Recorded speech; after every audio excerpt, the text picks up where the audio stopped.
A neighbor saw her that afternoon laughing and rollerblading like kids do. When her body was found just hours later, she was naked from the waist down, and there were bite marks on her tiny behind. She was only 10 years old. Did a Reddit user who saw her with another child help solve the case? Should the killer's parents be held responsible? This is the story of Lily Peters, the little girl whose cousin plotted her murder. Hi friends, I'm Katie, and this is Katie Does Crime. Thank you for joining me, and a huge hello to those of you who just subscribed recently. YouTube seems to be suggesting me to more people, and I think it might be because of the super nice comments you all have been leaving me, so I appreciate you. And with that, let's get on to the case. On April 24th, 2022, Ileana Lily Peters' dad called the Chippewa Falls Police Department at 9 p.m. He said the 10-year-old hadn't returned from her aunt's house a few blocks away as expected. 2 hours later, he went out to look for her and found her bicycle on the Duncan Creek Trail behind a local brewery. When police joined the search on the ground with canines and in the air with drones, they found nothing. The next morning, when the search started fresh, someone in the town who knew Lily found her at 8:45 a.m. near where her bike had been discovered. Investigators said she was naked from the waist down and had blunt force trauma to her head. There were bite marks on her butt. She had anal tearing. She had been sexually assaulted. What kind of monster had done such a thing to such a beautiful little girl? It was her cousin, a 14-year-old named Carson. 2 days after the murder, the 8th grader was interviewed by the police and admitted that he knew when the two of them left the house that day, he was going to assault and kill Lily. She rode her bike along the wooded trail beside the creek while he glided beside her on his hoverboard scooter.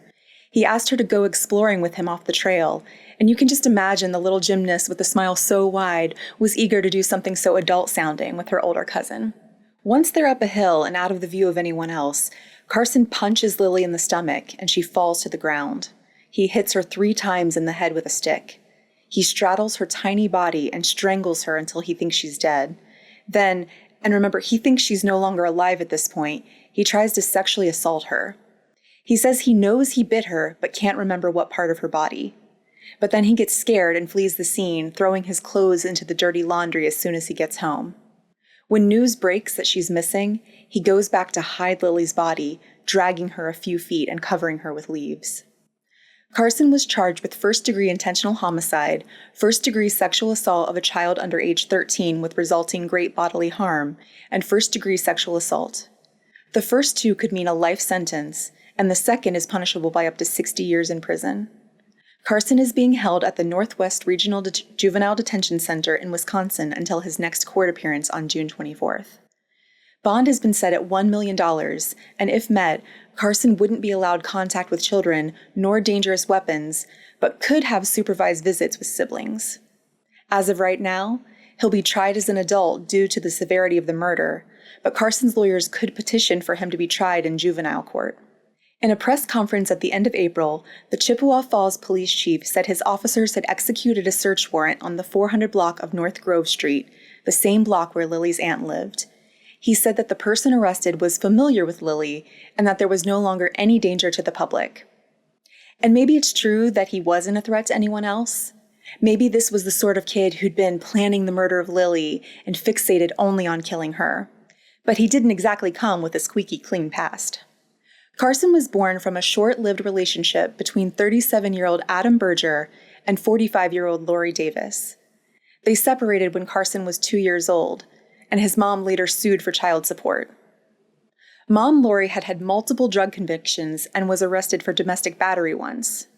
In 2017, when Dad Adam was not supposed to be alone with his 8-year-old son, Mom Lori noticed a car that seemed to be suspiciously hanging around the alley behind her house.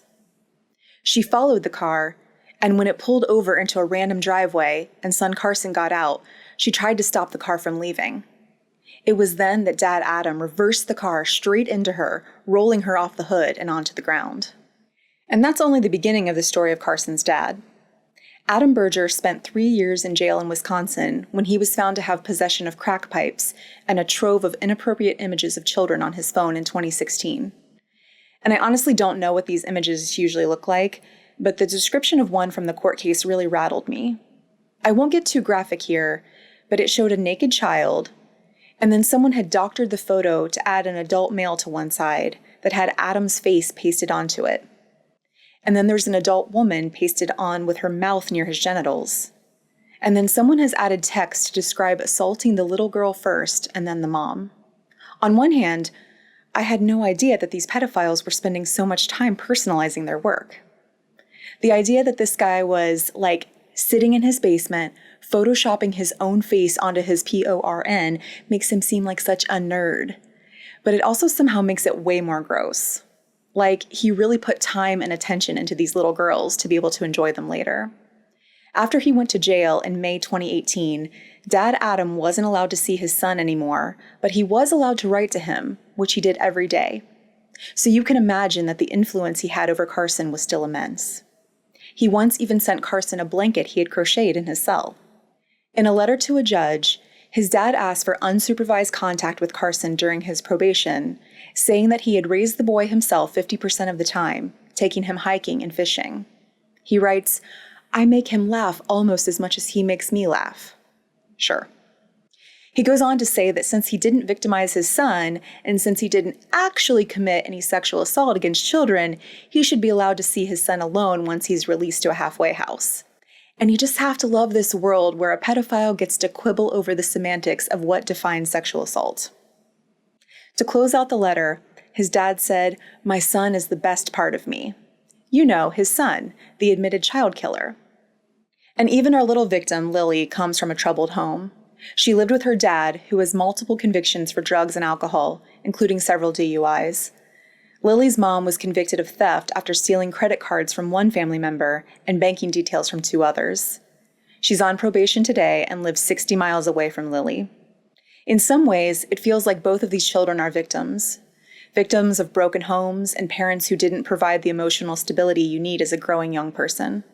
But it's hard to give Carson too much sympathy when you find out that he told police that he intended to break and kill Lily from the start when they left the house that day. What's interesting is that Reddit may have had something to do with helping to solve this case.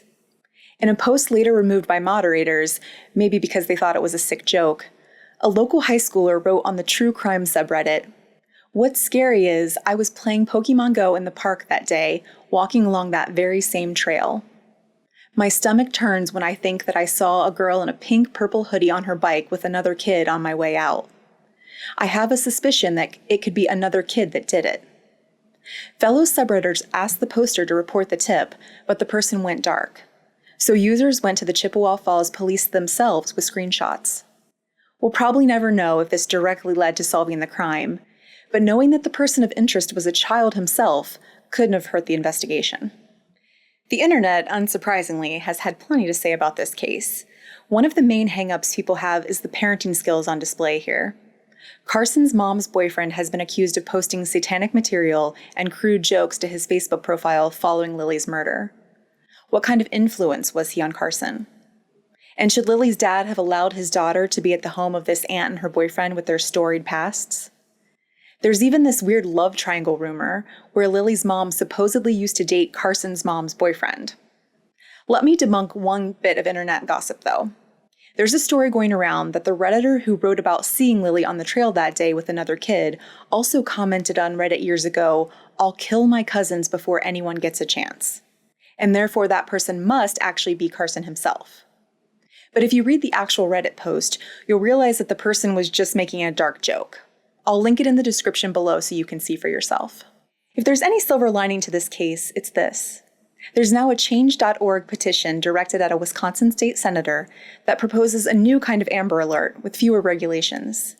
You know the notifications you sometimes get pushed to your phone or see on signs while driving on the highways?